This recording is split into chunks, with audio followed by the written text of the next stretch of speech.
がここにいるうちの本物のスクールスポーツのために行こうぜベイビーバン手の服には気をつけて、現実になることがありますからね。Alright, so we're going to go ahead and continue the long-standing tradition of covering Japanese boxing here on True School Sports. True School Sports, the #1 source of Japanese boxing in America. Now guys, this is my post-fight review for Tenshin Nasukawa and Takuma Inoue, and the result of the fight is, once again, and the new, for the second time in his career, Takuma Inoue becomes the bantamweight champion as he outpoints, just boxes and frustrates Tenshin Nasukawa. Now, once again, I'm not in good form right now. It's been a rough week on your boy BT, but I thought Tenshin had won this fight. I thought Tenshin had gotten enough boxing experience and work in the gym to be able to do it with a guy like Takuma, because he was also he's a better athlete as well than Takuma, but it didn't matter. Takuma Inoue, I thought, fought a very poised fight. It's the best I've ever seen him fight. It's the best shape I've ever seen him come into a fight with, because really and truthfully, Takuma, you know, when you break him down as a fighter, he's a straight line fighter. He throws a lot of 1-2s, things like that. But it was interesting. It was, to me, the way I view it, it was a tale of two fights, because I felt like the first 4 rounds, you know, Tenshin was in control. He was boxing really well from the outside. He was using his speed and his agility to land clever body shots and step around Takuma.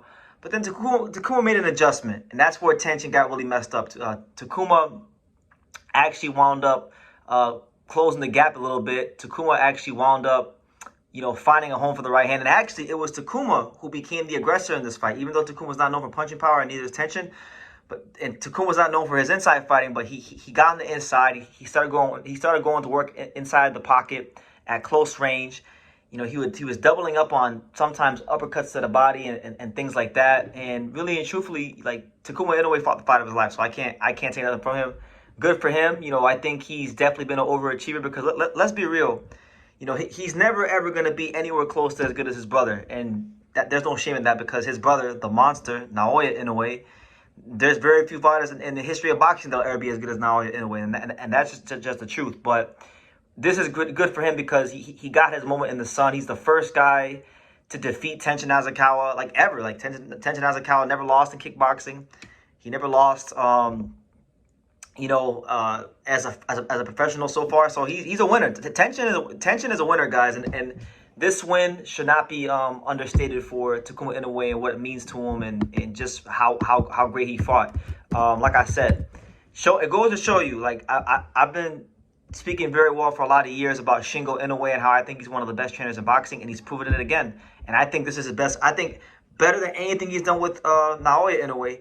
I feel like this is his finest hour as a trainer, because, like, again, Takuma is a limited fighter compared to the monster, and I saw Takuma in there making adjustments. I saw Takuma being the aggressor. I saw Takuma in there frustrating Tenshin, and really just, you know, he made Tenshin look like he was out of his depth. And I thought Tenshin, his lack of poise, his lack of composure really beat him in this fight, because, you know, as the fight wore on, you know, he started resorting to a lot of, like, roughhousing tactics, pushing Takuma down, throwing the form and things like that. So, you know, Takuma definitely fought the best fight of his career, and he proved me wrong.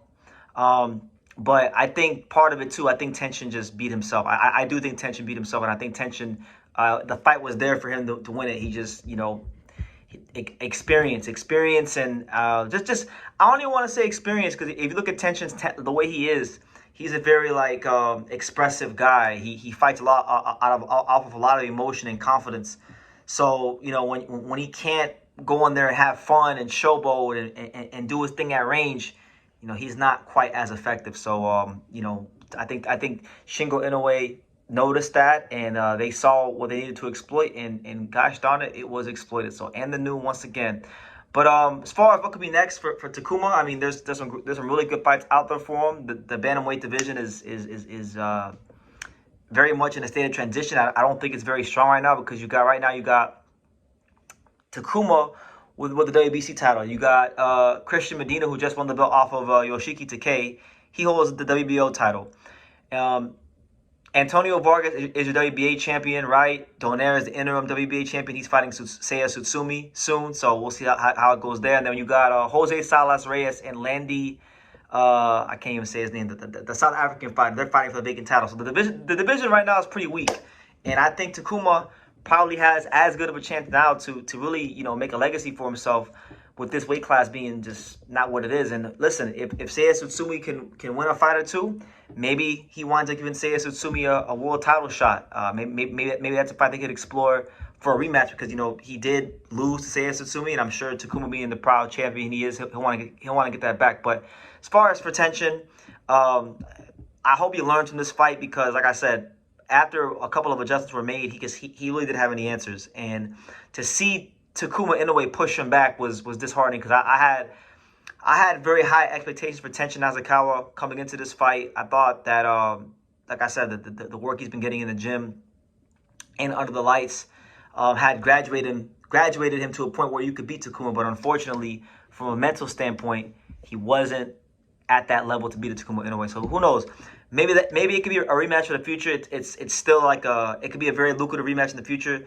It was a big fight in Japan this time around, but just not. I did not like what I saw from Tenshin in this fight, but I loved what I saw from Takuma Inoue, and I think Takuma deserves so much credit. Shingo Inoue deserves credit, and just once again another great fight for the fine folks in Japan. So what do you guys think? Bantamweight is wide open right now. I think if we're looking at what could be next for Takuma, I don't know if they're gonna do a unification fight straight away. You know, you got Gaio Estrada at a very old, very advanced age. Maybe they do a fight like that. You know, give Gaio Estrada a chance to become champion again. He's the highest ranked contender in the WBC, and maybe give Takuma a chance to get a very good name on his resume. You know, you got that fight. You got Ryosuke Nishida, who's a former bantamweight champion. He's looking to get back into the swing of things. You got David Cuellar, Kenneth Lobert. So listen, there's plenty of worthy contenders, worthy challengers, but like, I'll be honest with you guys, I think the bantamweight division is amongst one of the weakest in boxing. It might be the weakest. Well, it's between bantamweight and welterweight and middleweight. Bantamweight, welterweight, middleweight. Those are the three weakest weight classes in boxing. So we'll see how it goes. But nonetheless, this is Takuma Inoue's finest hour, and I'm happy for him. And for Tenshin Nasukawa, I'm extremely disappointed, because I talked about what I thought he would do this fight. I thought he would destroy Takuma. He didn't really do that. He actually showed himself to be a bit of a front runner in this fight. So yeah, let me know what you guys think in the comments down below. Make sure you guys take the time to subscribe. And like I say in every single one of these videos, you can love me or you can hate me, but I'm just a kid from Dang It. So until next time, take care, guys. Thank you for watching True School Sports. Thank you for watching another video on the untouchable True School Sports empire, the home of boxing. We're on the road to 100,000 subscribers, guys. So help us keep being great. Help us keep pushing out that real boxing content for the fine folks all around the world. And make sure you jab, you hook, you Mike Tyson, you Mayweather that subscribe button. Pops, show them how do they gotta hit the subscribe button. Pop, pop, pop.